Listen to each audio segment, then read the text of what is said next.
Says, hey Dad, can you go get John Force to sign my Game Boy? Yeah, I'll take that. And he goes, do you know John Force? There's my kid coming there. I said, yeah, John, I know John Force.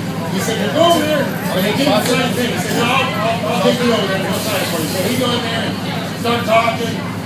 And of course, is like, obviously you've never guessed it, but he's pretty good talking, especially with kids. I mean, he's really good.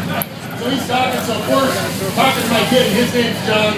So of course he's saying, hey, he's over in the John Farm and all this. They're going, of course, signs the thing. And we wasted about 20 minutes of his time. He was really good talking to my kid, right? And so then I said, okay, come on, we gotta go. And my kid says, John Force, I got just one question more to ask you. And so then, of course, he says, anything, anything you want to ask, just ask him. So then my kid says, okay, John Force, why don't you race a Top Fuel tractor? Why do you race a funny car? And it's the only time I saw Force have that look on his face like that. He didn't know what to say. It took him about 10 seconds, and all of a sudden, I could see that light bulb went off in Force's head. And he started talking, he said, hey, let me tell you, the only reason he's the toughest guy I know. I would hate to have to race him, and of course, I mean, my kid, right? All right. And so, I mean, I've always been a John Force fan, but let me tell you, this guy's a good guy. So I want to thank him for coming over here.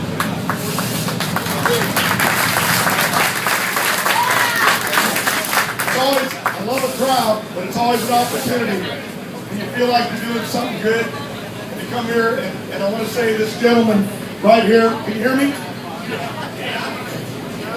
What he does is good with his foundation with Grace. It's very important to teach and learn the children of today. My own daughter, Courtney, where are you at? Courtney, quit being a star. Come over here. Got her a new hot rod. She drives for Traxxas. She talks like me. She drives like me. If she looked like me, she'd have everything. But it's really, it is amazing. Is there anybody in this room over 50? Yeah. Okay, is there anybody in this room over 100? Because I am. True story. He was not always this tall. Now they're going to pump in the coffee. Then it'll be for 3 hours here. This is the first section. I didn't have any coffee this morning. I'm watching this pump. Every time I race with this girl, 4 lanes yesterday, I'm setting and I'm looking out and I'm watching her ball. And Mike Crucci was so mad. He goes, watch your own ball. You got to make sure the baby gets in there. This thing's really confusing.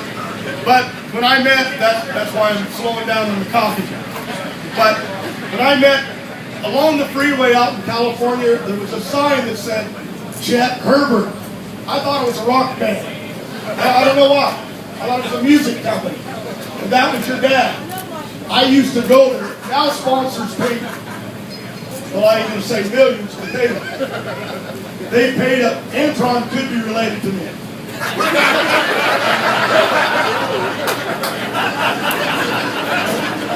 You wouldn't believe where I've been, Antron. So you don't throw that stuff at me, I'll throw that stuff at you. But I used to go by there. They pay us now to put their signs on the car. But I remember going in and buying a decal. I couldn't afford a camshaft just to put the decal of his father's brand on the side of my race car. And I did it over the years. It was like if your car didn't have decals, you weren't racing. You just want to keep moving those pancakes. He said, who is this dumb son of a gun? I can't do my regular act, but I cuss because Racers for Christ is here. So it's hard for me. I can't hardly talk without swearing.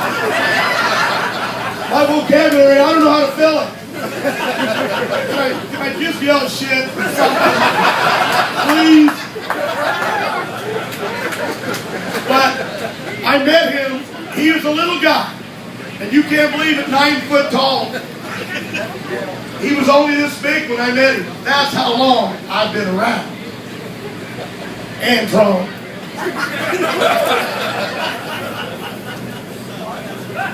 I knew your mama's mama. When I met his grandmother, she's the most sweetest woman. She threw her arms around me. We're going to get into a competitive deal here. Wait a minute, I'm forgetting the baby over here.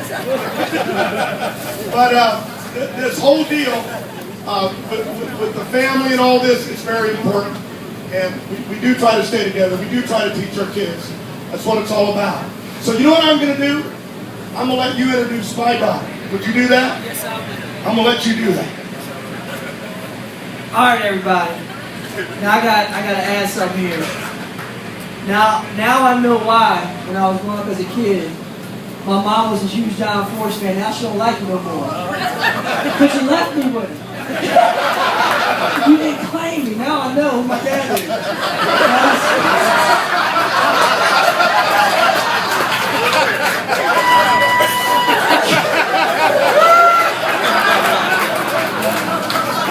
I love you, Dad. Now, joking aside, you know, I've been around drag racing for a little bit now. I know I look young, but I've been here for 15 years. And it's been so cool to see John and see Ashley come in. But man, I tell you what, man, you saved one of the best for last. And when I saw Courtney come out there, and I saw her get the mic and she grabbed it, I said, Lord have mercy. I said, she don't look like John because she's beautiful. Right? I said, thing about it is, I said, she talks just like him. And Courtney, you've been doing a great job, girl. You're attacked. And you know, without further ado, I want everybody to give a round of applause for Courtney Force.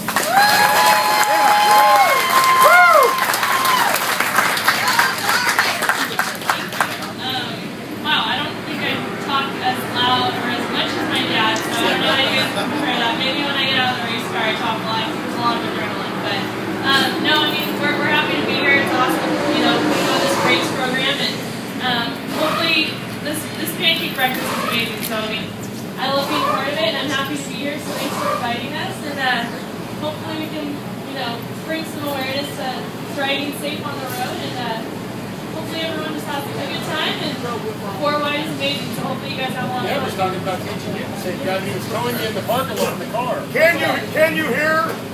Yeah. Put your lips up to that mic. That Talk was to that amazing. mic like you love it. Talk to it. I have to deal with this 24 hours a day.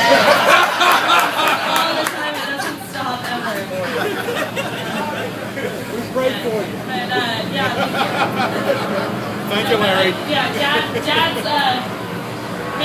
taught me how to drive when I was little. I mean, I was 15 and he was showing me the ropes about just driving a street car, and now he's teaching me how to drive a race car, so it's definitely a lot of fun.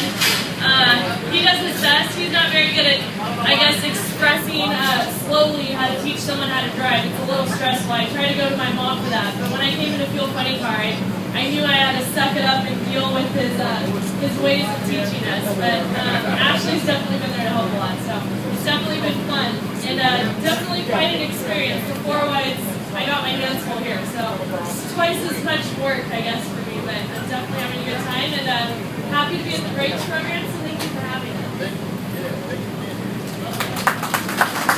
Hold on, wait. The coffee's starting to kick in.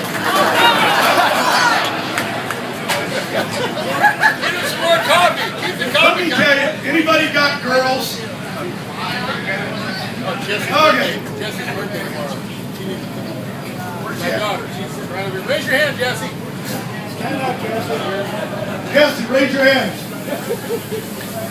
I don't know what I'm supposed to be doing here. You told me to come eat a pancake. I'm here. I got to tell you something with raising the girls, and then I'll get out of here. Because it's been a great experience. But you think, when I was a kid growing up, my dad taught me everything about a car, a street car, about a truck. How to change the brakes, how to change the carburetor, how to do stuff, how to change a flat tire. We were up at the proving grounds at Ford Motor Company. Ashley had already driven over 300 miles an hour. You know, already won Indy, and we're up there, and the guy's got all the cars lined up. And I just want you to know I didn't miss it the second time. Because when I learned this lesson, the guy runs over and says, "Oh my God, Ashley's in the car and she's crying. I said, she's crying. First thing I went into father mode. One of them NASCAR guys said something rude. We're going to fight, right? And I run over. I looked in the window. What's wrong, baby? She's sitting there and she goes, Dad, there's another pedal on the floor. I said, it's a stick shift. We're on the proving grounds and Ford going to ride these Mustangs. I said, it's a stick shift. And she goes, what's a stick shift? I said, you're shitting me. We go 300 miles an hour. You know, the first thing I did when I went home, I got her, I got Courtney, I got Brittany. I said, you're all learning how to drive a stick shift. Like, how are you going to survive, right? And now you know what they say to me? Dad, why can't you run a computer? Why can't you run a cell phone? Why do you carry that big book around with everybody's phone number in it? Raising the girls, so Courtney learned it fast, but it's really been challenging, but it's really been a gift. I never had sons. I have a grandson now with Ashley, and I have a granddaughter with Robert Height, and my daughter Adrian, Autumn, and we have Jacob John. But it is an experience raising the girls. That's why Antron, where you at, Antron? Did he leave? What are you over there sucking up the caps for? Look at them guys over there. Dixon, all these superstars of the sport, stand over there saying, look at that old man. He's going to drop any day.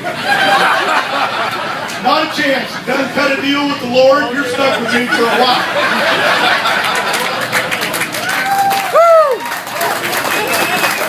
The Lord says to me, Ford, teach our children. And I thought, oh my God, he must not know me. Okay, I'm going to shut up. I'm getting back to coffee. I'll be back in 15 minutes.